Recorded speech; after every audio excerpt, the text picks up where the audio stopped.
for the use of Excel on how to do graphs and stuff in Excel.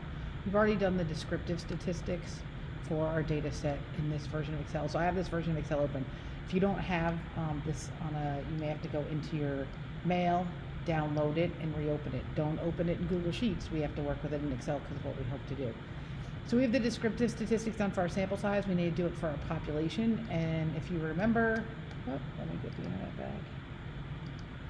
That was in our the file called M&M. See if I can get the internet to come back on. There it is. So there's two tabs to this. This is period 7. This is down here is period 8. And each class counted a large bag of M&Ms to count as our population. And there's an extra set here because the kids who were absent counted, so we would have a third. I'm going to copy this information. Just did highlight it, did Control C. I'm going to go back to Excel, and I'm going to add it to the other classes. So now I have 3 sets of population data, the way we had, I don't know, 13 or 12 samples. And now we have to do the descriptive statistics. As you may or may not remember from our hypothesis, we're comparing the proportion of colors in the small fun size bags to the larger bags. So first we have to do proportion. I don't know if you remember the formula for that.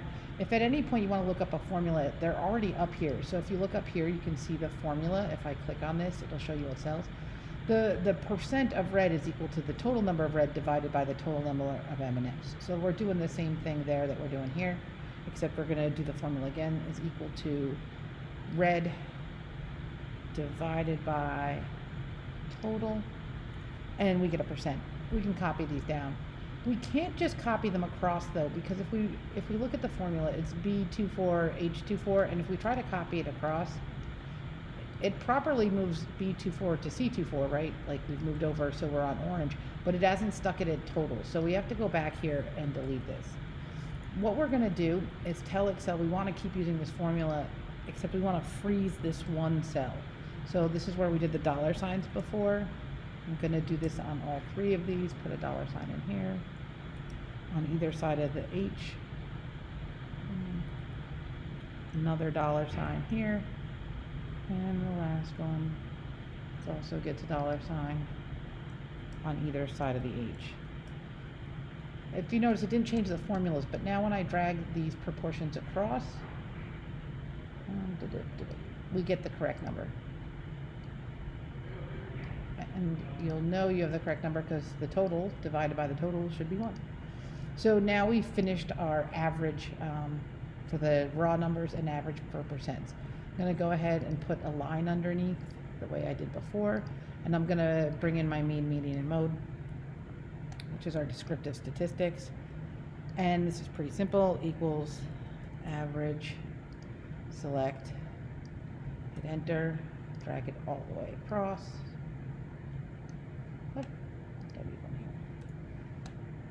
I'm going to go ahead and do all of these again. Slow down the video if you need to see, but this should mostly be review. We're going to do mode. There will not be a mode. We're going to get NA, but just for good statistics. Remember, the definition of mode is that the mode is the value that occurs the most often.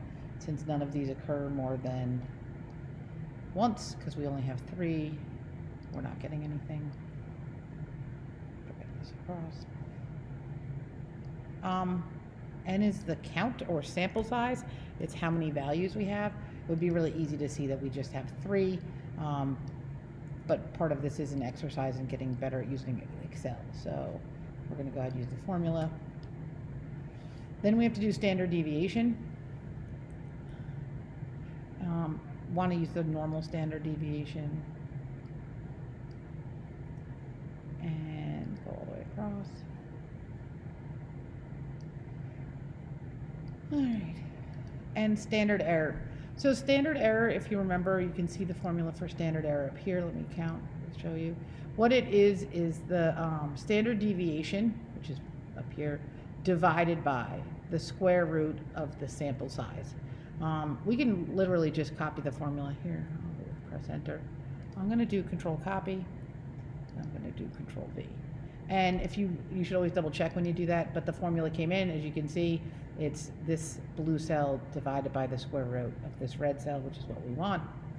We drag these across. We've done the descriptive statistics. So great, now we know. Let me show you a trick. File, save as. We're gonna save it as our names, Baskin. And because a lot of people in class have been having issues, it's always a good idea to save things with the date that you worked on them. You can put spaces if it makes you feel better, but no dashes or anything. I'm just gonna hit save. You'll see the name changed up here. It's always a good idea to save with your date, so if a file gets broken, lost, it doesn't save, you only lose a day's worth of work. So I want to talk about our hypothesis. We were going to compare the proportion of each color in the fun size M&Ms to the large M&Ms. So what we really want to do is which descriptive statistic. We could compare mean, median, or mode. Obviously mode's not a good idea, we don't have one. There are situations where you would use median, but what we're going to use is mean. So what we want to do is compare the average of the colors in this group to the average in the colors of this group. Now I'm highlighting them because when we go to make the graphs, it just makes it easier if I know which numbers I'm working with instead of, it's a lot of mess going on here. You can see that they're kind of different, but are they statistically different? We don't know. We're going to graph to look at the differences, and then I'll show you how we do the statistics. So I'll make sure you've saved. The first thing we're going to do, let's do our sample first. Now in class we've talked about what type of graphs. We're going to do a bar graph. If we did a line graph or a scatter plot, if you have that sort of continuous axes on the bottom, that would suggest that, if this is 0.13 and this is 0.20, in this bag there would have been, I don't know, 0.165 red orange M&Ms. That's not realistic. These were categories. When you have categories, you have to use a bar graph. So I have my means highlighted. I'm going to go all the way to the top and do insert chart column graph. And wait a second, spinning wheel of death. Sometimes the memory fills up, so it takes a second, and you can see that we have categories: red, orange, yellow, green, blue, brown. We're going to work on this.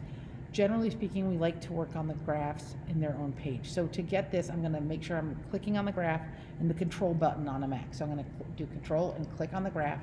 Brings up this right click menu. I'm going to do move chart. When I move the chart, I make it a new sheet. We often retitle it. You don't have to at this stage. We're only making one graph. Click OK.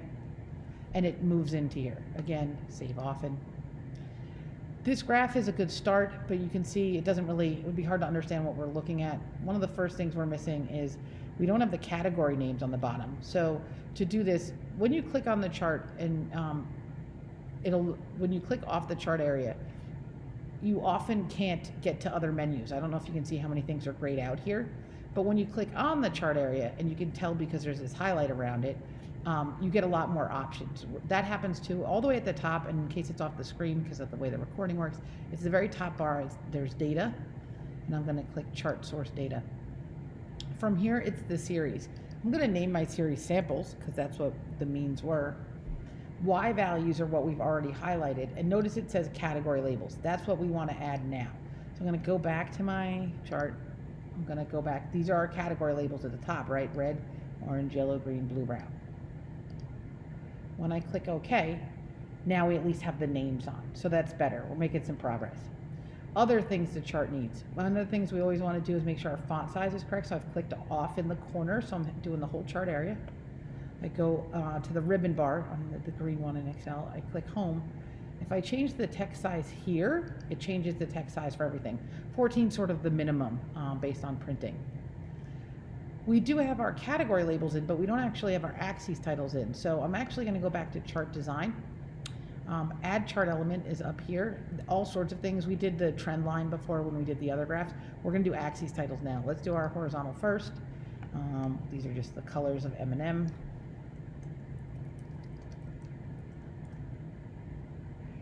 And I'm going to go back and add my axes titles vertically. Remember, this is average or mean, I don't care what you use, average percent of each color.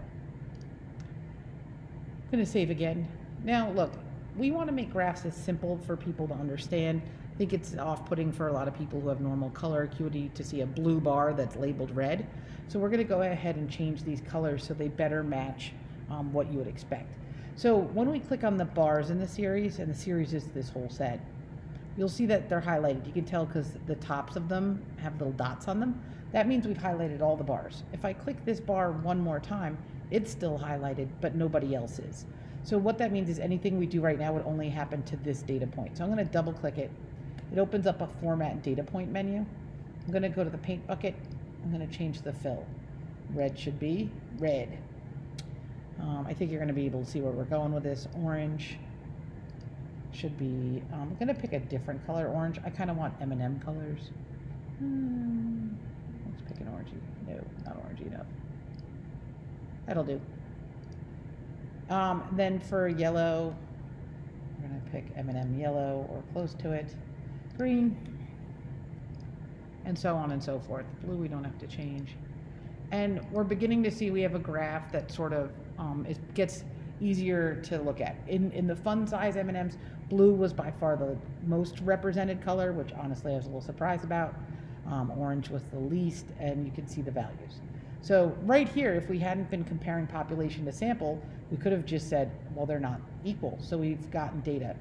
But if we want to compare the percent of sample to the percent of population, we need the populations. So we have to add what Excel considers another series. So I'm going to save again just to save. Second series, since we have our sample series here, red, orange, yellow, green, blue. So we're going to click on our chart area, back to data chart source data.